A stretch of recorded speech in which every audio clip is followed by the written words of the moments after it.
Today's guest is Russian-born actress and comedian. You've seen her in Reno 911, iCarly, Miami, 13 Reasons Why, and you can see her in her first stand-up TV performance in the second season of Laugh After Dark on Amazon Prime. And she has been one of my best friends for almost 20 years. The beautiful and talented Irina Voronina. I love you, sister. I love you too. This is so cool. I'm like, know. oh my gosh, I have to interview you because, I mean, there's so many things. Like, first of all, when we were talking about this the other day, I was like, what are we going to talk about? And there's so many things, and I feel like I've said this to you before, but I just want everybody to know. We met, I mean, you didn't even speak English. It was a very thick Russian accent. It was a very thick But Russian. I had a lot of body language to overcome. You did. That is for sure. But I'm always so impressed with how, first of all, you came here and you just destroyed, and you literally have, lived the American dream. But you continue to, reinvent yourself and push forward. And I've always been so inspired by that, like in so many ways, which we could get into. But your origin story, that's where I want to start, because it's so inspiring. If you could just give people a little idea of like where you came from. Oh my goodness. I was born and raised in Russia, in one of the most polluted cities in the world. Where the life expectancy is like 45. 45. Yeah. Actually, it's in my, I wrote a bunch of jokes about Dzerzhinsk.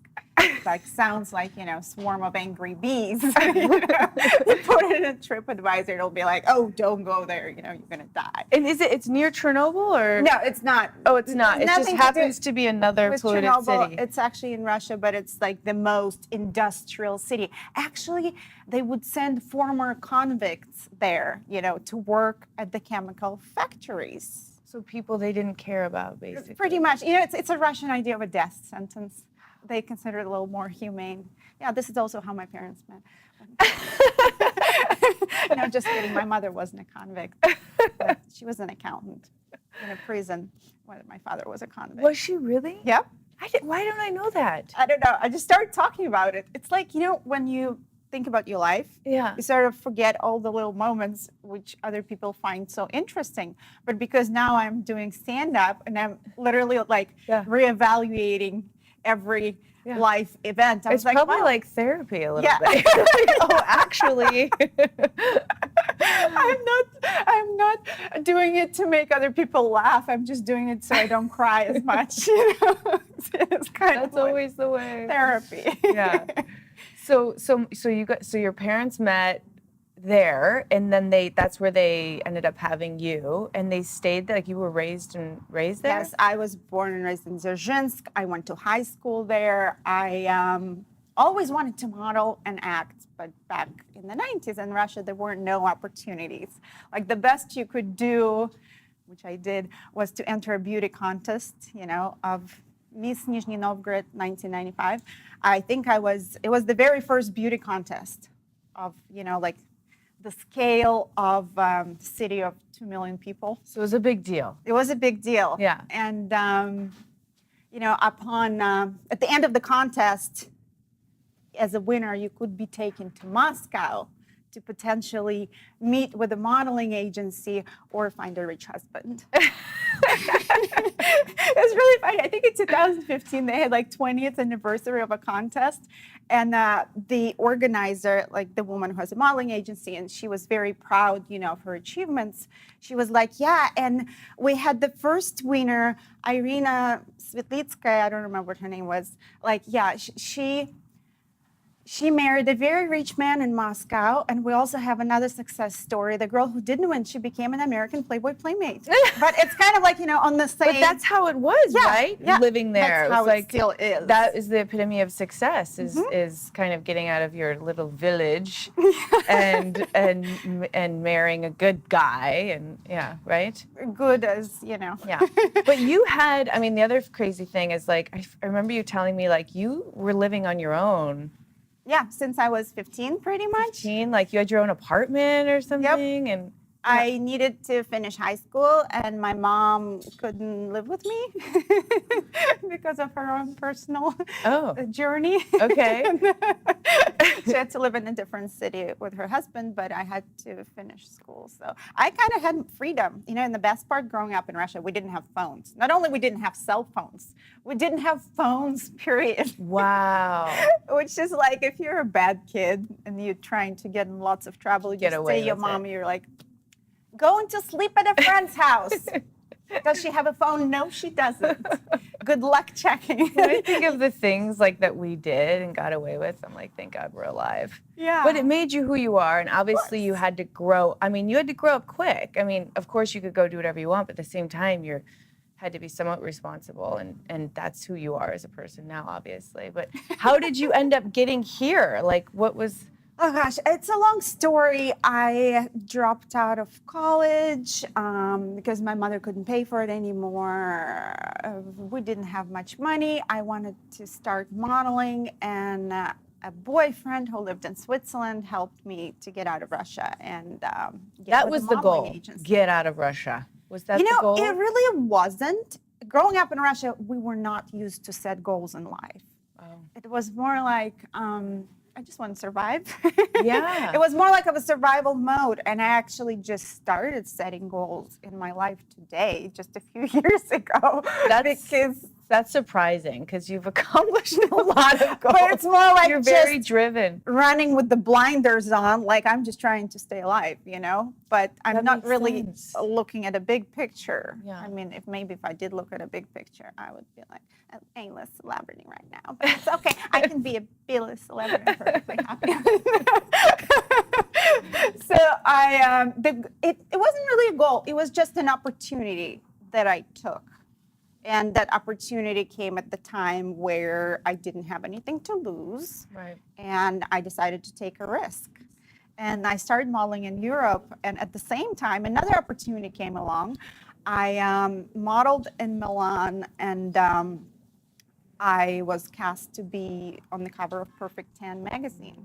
And I shot, which is, I don't know if you guys are familiar. I mean, I remember. I'm sure the audience remembers. If they don't, they should look it up. If you don't, you should Google me. It was different than Playboy at the time, Yes. because it was all natural bodies. It was right? all natural women, Yeah. and it was not fully nude. It was topless, which I was perfectly comfortable with because, in Europe, people don't make a big deal out of nudity. Right. It's very, if you're a model, you're a model. It doesn't matter, like, if you're wearing clothing or not. Yeah. And after my first shoot for Perfect 10, which took place in Europe, the owner invited me to come to the United States and to pose for a cover. And during this trip, the photographer offered me to come to the Playboy Studios to arrange an appointment for me. Wow. To go to Playboy Studio West and possibly, to see if they would be interested in shooting me. Wow. So, I took the risk of trusting this guy. And literally, like, your English was not... No. Yeah, you were just straight off the boat, like, just, yeah. So that took a lot of courage to do all of that. Now when I look back, things I did when I first moved here and I was trying to figure out my life, I didn't know how to drive, but I knew if I wanted to stay here and to go on casting calls, I needed a car. Yeah. So I pretty much taught myself how to drive. Wow. And rented a car in Europe. Wow. To get it here with my Russian student ID because I didn't have a driver's license. I crashed 3 rental cars. Oh my God. Obviously, I didn't have health insurance or anything. Wow. But I had a credit card, And I remember one of the crashes. I was in the middle of 2 castings, and the Beverly Hills police refused to tow this car. They're like, we can't tow this car without a police report. I'm like, I'm not calling the police because I don't have a driver's license. They're going to put me to jail.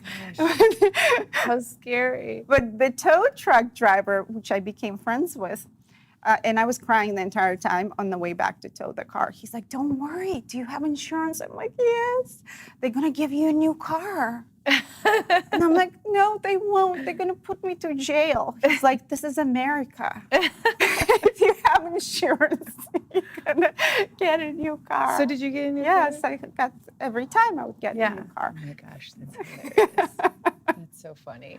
So you ended up going to the Playboy Mansion, and that's when you ended up 2001 Playmate. So I shot for Playboy in '99 and 2000, and I stayed at the Playboy Mansion during those shoots. But That must have just been so surreal at that age and point of your life. it's really bizarre, a little Yeah. bizarre, especially I didn't know anything about Playboy or Mr. Hefner or his girlfriends or this Yeah. kind of lifestyle. And Yeah. like, here I am. Oh my God, this is so weird. Not weird at all. Yeah. And then you're like, you asked to go out, and, at night. And Yeah. you have to go back to shoot in the morning. And I'm like, Yeah. what if I don't go out? Because he used to go out. People that don't know Yeah. this, I remember even when I was starting to model here, like we would see him out at the clubs with 10 gorgeous girls, and it was kind of create a scene, obviously. Yes.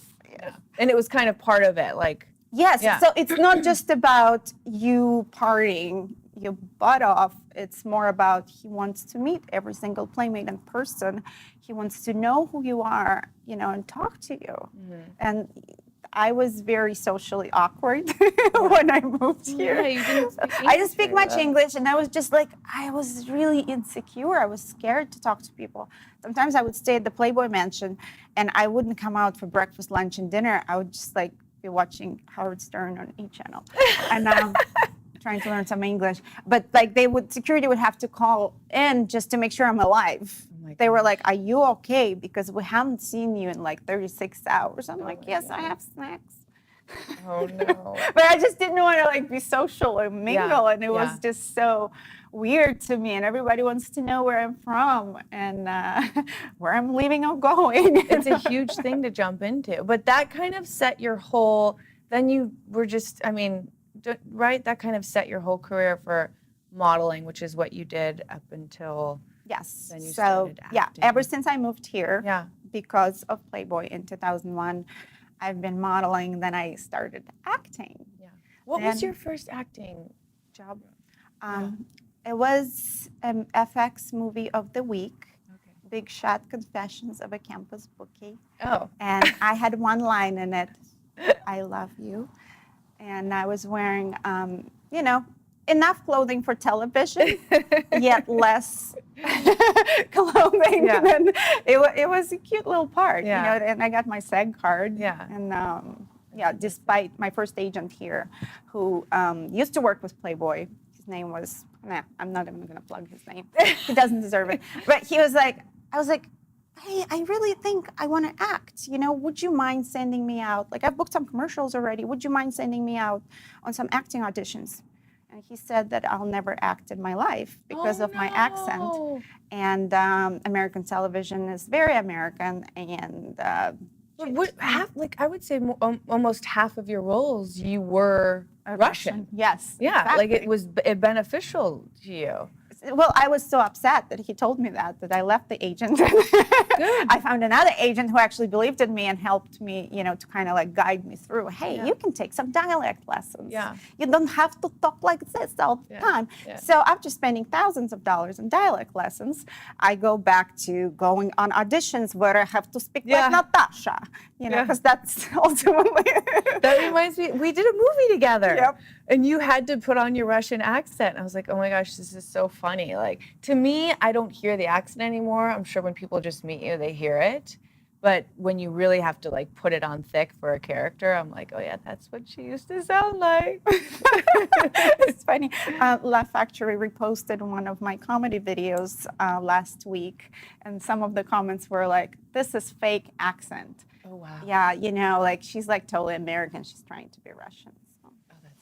So how did the whole comedy thing happen? I mean, talk about bravery. When you started doing this, I was like, oh my gosh, this is insane. And I think I went to one of your first shows at the Woman. Pretty Funny Women. Pretty Funny Women. That was my very first showcase. You and Brian went. Yeah, you were amazing. I was like, oh my gosh, this is amazing. Because exactly like what you said in the beginning, taking your whole origin story and using it in a funny way. And, it's a crazy story, and you've, encapsulated it into this really amazing skit. So why? First, I answer question why, comedy. As my acting career had, progressed a little bit, I had some series regular roles on cable television. I became a foreign funny girl. I was on iCarly, I was in Reno 911, I was series regular on Svetlana. And I got to network and to see so many brilliant comedians, act and improvise. And I went to some stand-up shows, and everybody's like, "Oh, did you do stand-up? Like, you're really funny on TV." I'm like, "No, I never tried stand-up. It's terrifying." Yeah. And what would I talk about? Like, who wants to hear my story? Oh, boy, was I wrong. Then years later, I started, when the whole social media thing exploded, I was doing Instagram. I started a YouTube channel, and I was creating like little vlogs and trying to be funny and try to write cute things. And I felt like I needed to step up my writing. So I enrolled myself in a class just to sort of become a better writer for my YouTube channel. And at the same time, to overcome the stage fright.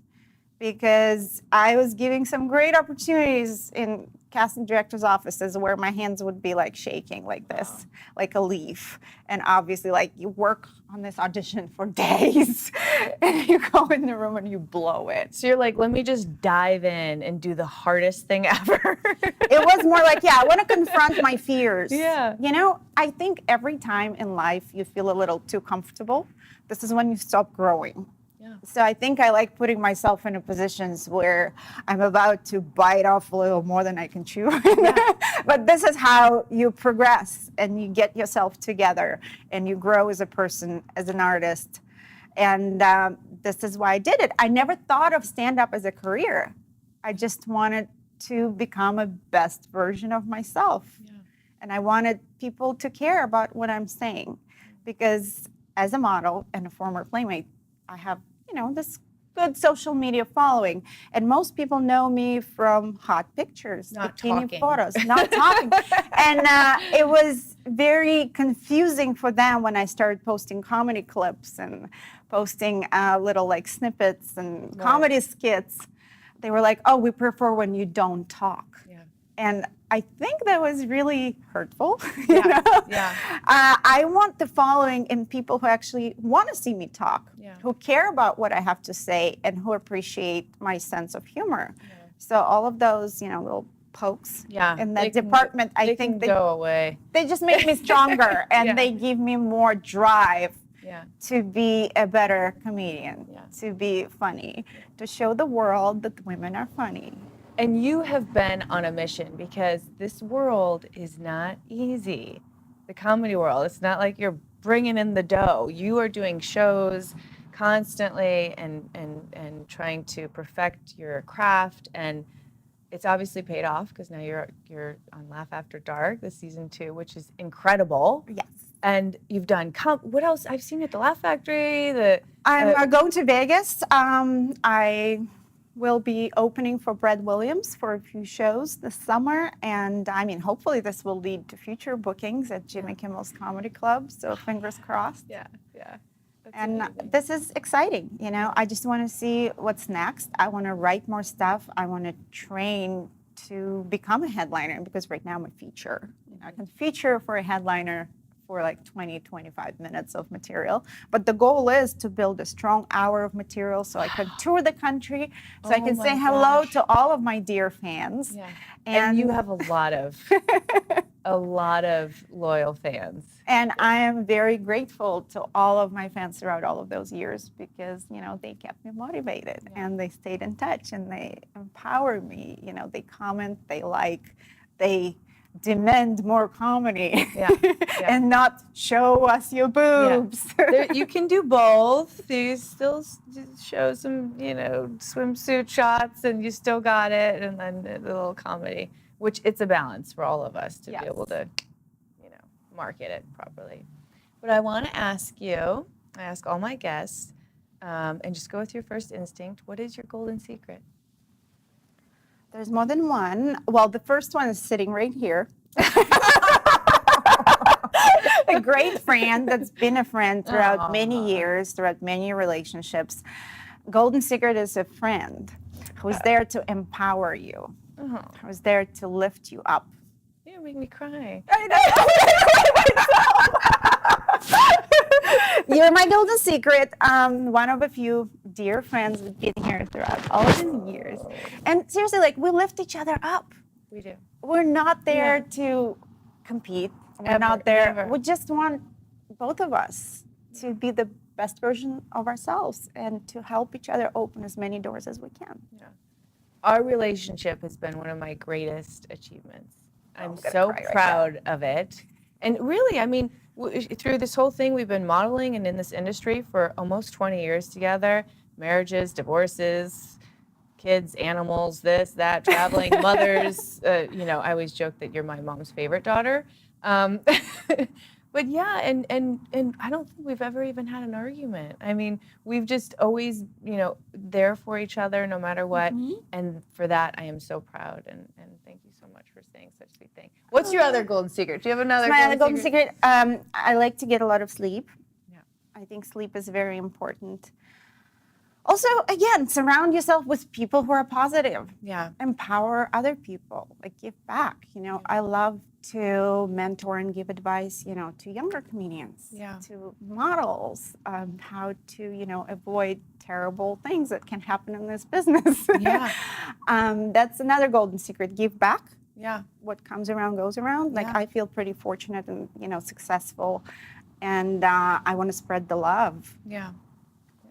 That's amazing. Oh, sister, let me give you a big hug. Thank you so much. Everyone go watch Irina on Laugh After Dark. And where can they find you? At Irina Voronina? Instagram, Irina Yeah. Voronina. Thanks to Laugh Factory, now I'm labeled as the Russian Playmate on their YouTube channel. So if you don't know how to spell my name, just say the Russian Playmate. I'm sure this will come up.